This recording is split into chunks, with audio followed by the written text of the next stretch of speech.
Hello friends, how are you? Hope you all are doing well. Holi अच्छे से celebrate की and I am also back from my Vipassana शिविर 10 days Sohna में attend किया मैंने 70 kilometre from Delhi and let me share my learnings and my experiences. But let me chant a mantra first. अस्तो मा सद्गमया तमसो मा ज्योतिर्गमया मृत्युर्मा अमृतं गमया ॐ शान्ति शान्ति शान्ति ॐ. Let me first thank all my subscribers, 10,000 subscribers. Love you all. Thank you for liking my videos, sharing it, and supporting me. So, what was my learning from Vipassana शिविर? जो गोइनका जी के प्रवचन हैं डेली वहाँ पे 7 to 8:30 8:45 तक होते थे एंड अमेजिंग प्रवचन्स. उनके प्रवचन से यही पता चलता है कि what is life about. There are certain rules of प्रकृति. ये सब कुछ जो हो रहा है मैनिफेस्टेशन प्रकृति का ही है. प्रकृति ही करती है. पुरुष एंड प्रकृति दो चीज़ें होती हैं और प्रकृति के कुछ रूल्स हैं जिनके हिसाब से हमें जीना पड़ता है. और जब हम उसके अगेंस्ट चले जाते हैं तो हमारी लाइफ में प्रॉब्लम आ जाती है, दुख आ जाता है, सफरिंग आ जाती है. तो 3 चीज़ें जो मैंने सीखी, दैट वाज राग, द्वेष एंड अटैचमेंट्स. राग क्या होते हैं? राग होते हैं जिन चीज़ों को आप लाइक करते हो. अब क्या क्या लाइक्स होते हैं आप सोच लो. मुझे तो ये खाना पसंद है, या मुझे वो बंदा पसंद है, या पर्टिकुलर काइंड ऑफ थिंग्स पसंद है, लग्जरीज पसंद है लाइफ में, नेम फेम मनी और कंफर्ट्स, ब्रांडेड क्लोथ्स. किसी को गॉसिपिंग बहुत पसंद होती है.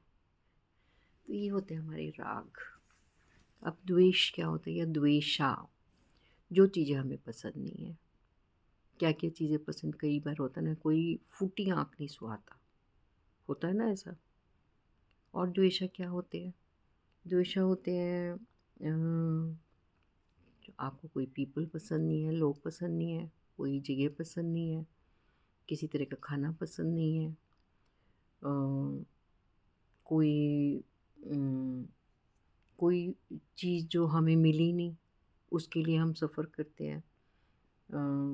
इमोशंस हैं, इविल्स, एनिमोसिटी, हेट, ये सब द्वेषा है. जितना जितना राग होता है उतना ही द्वेषा होता है. एंड थर्ड थिंग जो बताई उन्होंने, दैट वाज अटैचमेंट्स. अटैचमेंट्स क्या होते हैं? मैं, मेरा, मैंने किया, मैं. जहाँ पे मैं पे ज़्यादा फोकस होता है, दैट इज़ अटैचमेंट. एक कहानी वहाँ पे सुनाई हमें कि एक पुरानी कहानी है. ओल्ड लेडी, उसके गांव में विपश्यना का शिविर लगा. तो उसने पूछा कि मैं सुबह आ जाऊँ शिविर में. तो उन्होंने कहा हाँ आप आ जाओ. चली गई. जब शिविर अटेंड करके घर वापस गई तो पता चला, रोने चिल्लाने लगी. क्या हुआ, लोगों ने पूछा. तो कहने लगी कि मेरी पोटली गुम गई. उसमें 20 रुपए थे, एक मेरा गहना था और मिठाई थी जो मुझे पड़ोसन ने दी थी. तो सबने बहुत समझाया कि 40-50 रुपए का सामान होगा, हम तुझे पैसे इकट्ठे करके दे देते हैं, खरीद लेना. कहती नहीं, मुझे तो वही चाहिए, पोटली. तो थोड़ी देर में देखा कि बाहर पेड़ पे बंदर उसकी पोटली लेके बैठा है और मिठाई खा रहा है उसमें से. तो लोगों ने पोटली उतार के दी उसको. तब वो she was satisfied, that was attachment with that पोटली, और वो गहना जो उसकी माँ ने दिया था। कई बार ना मेरे मन में एक, मेरा पर्सनल ही है और कोई इसको अदरवाइज़ नहीं लेगा, कि मान लो किसी की माँ ने ये शरीर छोड़ दिया, फिज़िकल बॉडी छोड़ दी, तो फिर हम क्या करते हैं?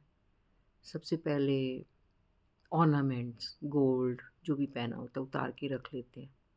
माँ को तो जला के आ जाते हैं, ऑर्नामेंट्स रख लेते हैं। क्यों नहीं दे देते? साथ ही में क्यों नहीं डोनेट कर देते वो चीज़ें? माँ तो बहुत प्यारी थी ना। इसको अटैचमेंट कहते हैं। पता चलता है कि कहाँ पे आप अटैच्ड हो। तो दीज आर अटैचमेंट्स। और क्यों ये सारे दुख होते हैं, क्यों ये सब चीज़ें होती हैं? क्योंकि हम इंद्रियों के वश में होते हैं। इंद्रियाँ आँख, नाक, टंग, स्किन, आँखों से देखते हैं, कानों से सुनते हैं, स्मेल करते हैं, खाते हैं, फील करते हैं, ये सारी इंद्रियाँ, इन्हीं से ये सारी सफरिंग और दुख होता है। और जब हम विपश्यना करते हैं तो विपश्यना डेली लाइफ में हमें ये सब पता नहीं चलता। फिर जब विपश्यना में आप जाते हो, आप अकेले रहते हो 10 डेज़, किसी से, बाहरी दुनिया से आपका कोई कांटेक्ट नहीं होता। तो जब आप अपने साथ बैठते हो ना, तब बॉडी में बहुत सारी sensations, they make you practice to see inside your body, they make you feel in your emotions. कहाँ पे आपको कुछ फील हो रहा है, कहाँ पे कोई पेन फील हो रहा है, कहाँ पे कोई सटल सेंसेशंस है, कहाँ कहाँ पे ग्रॉस सेंसेशंस है। तो वो आप प्रैक्टिस से सीख जाते हो देखना। हो सकता है एक बार में किसी को ना हो, अगर 2 बार शिविर करेगा तो हो जाए। मुझे इस बार आई फेल्ट, स्थूल तो नहीं थी सेंसेशंस, बट सटल, सटल भी बहुत ज़्यादा नहीं थी। I felt the sensations. तो अ, ये फर्स्ट थिंग थी जो मैंने फर्स्ट शिविर में नहीं अटेंड की, नहीं फील की थी, बट अभी इस बार मैंने फील किया कि, और वो कहते हैं कि जो द्वेष होते हैं वो आपकी बॉडी में फिज़िकल पेन की फॉर्म में अपीयर होते हैं। जहाँ जहाँ भी पेन है, मोस्टली अगर आप डॉक्टर के पास बोलेगा तो आपके यहाँ पे नर्व्स की प्रॉब्लम है, यहाँ पे आपकी हड्डी में प्रॉब्लम है, यहाँ पे आपकी डिस्क में, लंबर डिस्क में 3-4 में प्रॉब्लम है, कान में कुछ हो गया।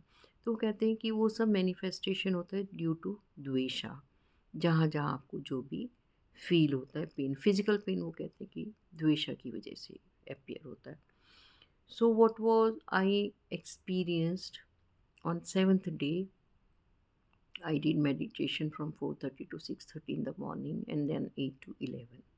और इन बिटवीन ना जब 8 to 11 होता है तो वो बीच में ब्रेक देते हैं 5 मिनट्स का। तो when I set for meditation, तो जब ब्रेक के लिए उन्होंने बोला कि you can take 5 minute rest, I was not able to get up. I was in a state, no thought and kind of energy. I felt that energy didn't allow me to get up.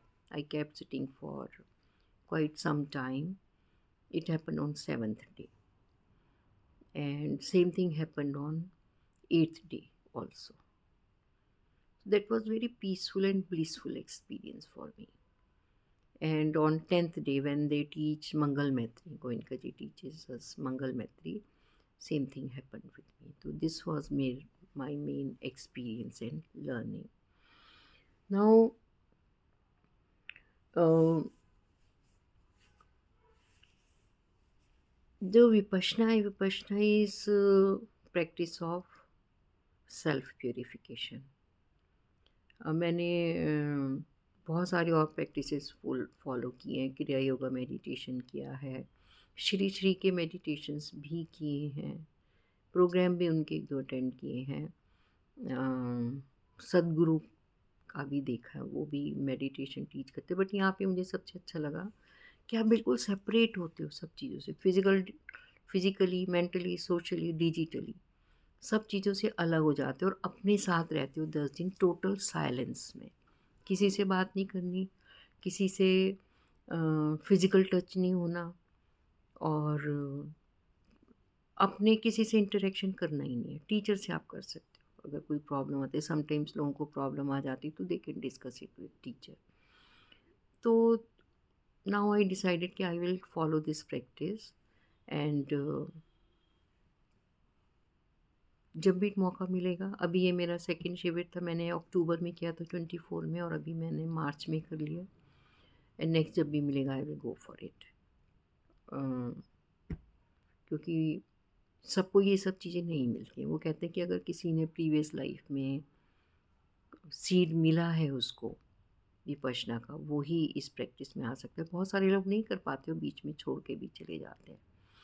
तो अगर मुझे life ने ये मौका दिया है तो definitely I will follow. And if you resonate with it, you can go for it. It is not easy, difficult है, बट बहुत सारी आपकी फिज़िकल एलिमेंट्स चले जाते हैं। लोग कैंसर से भी रिकवर हो जाते हैं। डिप्रेशन वाले भी लोग आए हुए थे वहाँ पर। फिज़िकल पेन वाले भी थे जिनको नी में, लेग्स में काफ़ी प्रॉब्लम्स थी। तो होप कि ये वीडियो आपको अच्छी लगेगी। Thank you so much.